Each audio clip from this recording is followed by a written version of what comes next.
एक ऐसा गांव जिसमें शाम होते ही खामोशी और सन्नाटा छा जाता था। लोग डर के मारे घरों में छुप जाते थे। उधर रामू अपने परिवार के साथ लेटा होता है।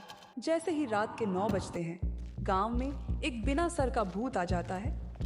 भूत लोगों के घरों के पास जाता है और जोर जोर से दरवाजों पर लाते मारने लगता है और चीख चीख कर कहता है, कोई है, दरवाजा खोलो। कोई तो दरवाजा खोलो, मेरी मदद करो। कोई तो मेरी मदद करो। लेकिन अंदर से कोई आवाज नहीं आती है। लगता है घर में कोई नहीं है। तो भूत वहां से चला जाता है। ऐसे ही भूत एक एक करके गांव के हर घर के दरवाजे पर दस्तक देता है, लेकिन गांव का कोई भी आदमी डर के मारे उसके लिए दरवाजा नहीं खोलता है और भूत पूरे गांव में भटकता रहता है। भटकते भटकते सिर कटा भूत रामू के घर तक आ पहुंचता है। कोई है, दरवाजा खोलो।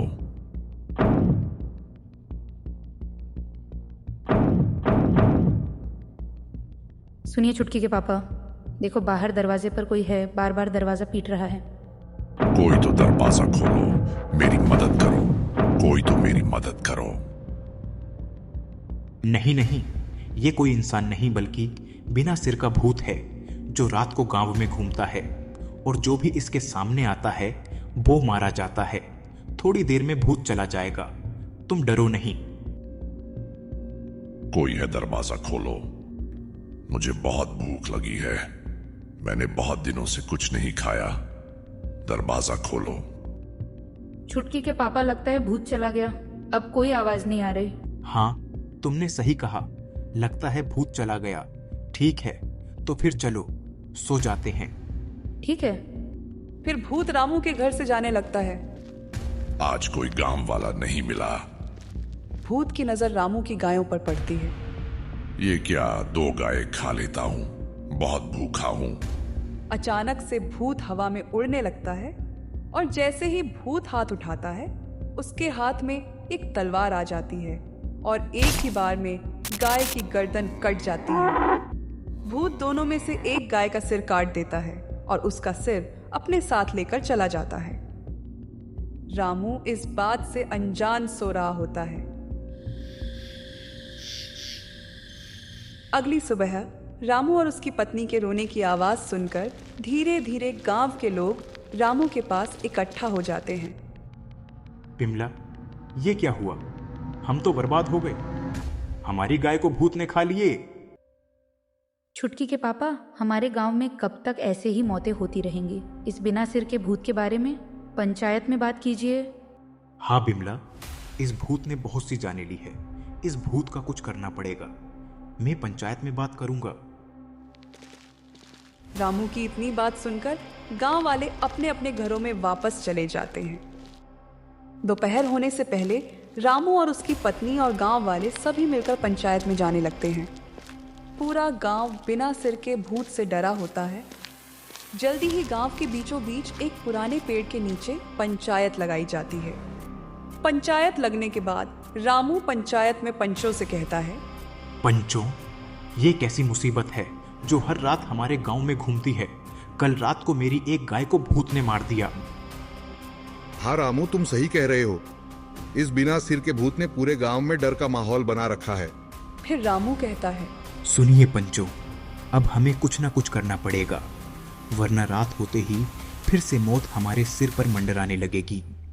फिर सरपंच रामू से कहता है, रामू, तुम कहना क्या चाहते हो?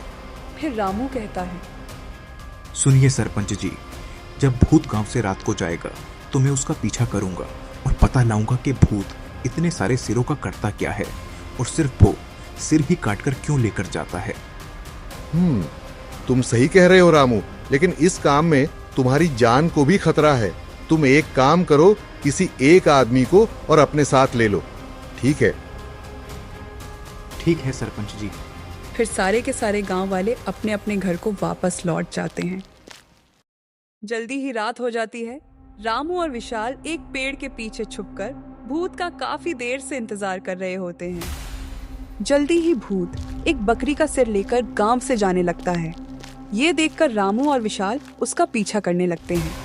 रामू और विशाल इतनी सावधानी से दबे पैर भूत का पीछा करते हैं जिससे भूत को एहसास भी नहीं होता कि कोई उसका पीछा कर रहा है।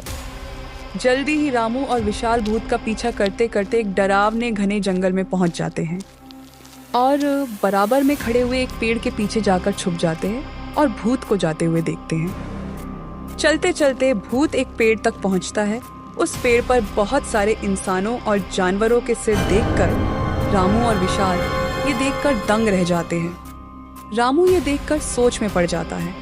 फिर रामू विशाल से कहता है, विशाल, अब क्या करें? इस भूत को कैसे मारा जाए जिससे हमारे गांव को इस भूत से बचाया जा सके? इतना कहकर रामू और विशाल भूत पर नजर रखने लगते हैं।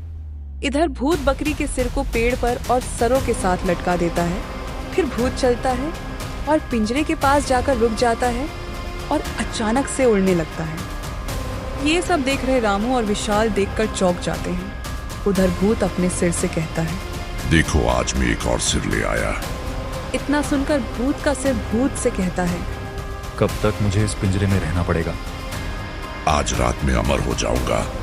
जब मेरा ये सिर मेरे धड़ से जुड़ जाएगा फिर मैं इन गांवों के लोगों को मार डालूंगा।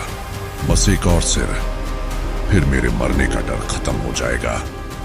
फिर मुझे अपने सिर को पिंजरे में बंद नहीं करना पड़ेगा। अच्छा, तो फिर जल्दी जाओ और एक सिर लेकर आओ और मुझे आजाद करो इस पिंजरे से। इतना सुनकर भूत वहां से चला जाता है। भूत के जाने के बाद उधर रामू विशाल से कहता है, विशाल, तुमने सुना विशाल? इसका मतलब उस भूत की जान उसके सिर में है।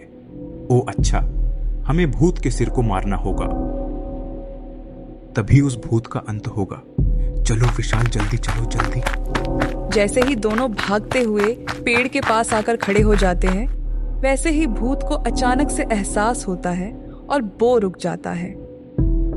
अरे नहीं, जरूर कोई इंसान मेरे पेड़ के पास आया है। मेरे सिर को खतरा है, मुझे जल्दी वापस जाना होगा। और इतना कहकर भूत भागने लगता है। उधर रामू और विशाल भूत के सिर को पिंजरे से निकलकर भूत का इंतजार कर रहे होते हैं। जल्दी ही भूत भागता हुआ पेड़ के पास आकर देखता है और दोनों से पूछता है, कौन हो तुम लोग और यहाँ क्या कर रहे हो? और तुमने ये सिर अपने हाथ में क्यों लिया हुआ है? फिर रामू भूत से कहता है, हम तुम्हें मारने आए हैं। मैं सब कुछ जानता हूँ कि तुम्हारी जान इस सिर में है। अगर मैं इस सिर को मार दूं तो तुम भी मर जाओगे। भूत घबराता है और कहता है, क्या तुम्हें अपनी जान प्यारी नहीं है? मैं तुम दोनों को मारकर तुम्हारी गर्दन पेड़ पर लटका दूंगा। लाओ ये सिर मुझे दे दो। इतने में विशाल भी आ जाता है। फिर दोनों बहुत चालाकी से भूत के सिर में आग लगा देते हैं। भूत हाथ जोड़कर मना करता रह जाता है और सिर के साथ भूत का भी खात्मा हो जाता है। फिर रामू विशाल से कहता है, चलो, भूत से भी पीछा छूटा। अब हमारा गांव खुशी से रहेगा। चलो विशाल, अब घर चलते हैं। फिर दिनों अपने घर को वापस लौट जाते हैं और पूरे गांव में खुशियां मनाई जाती हैं।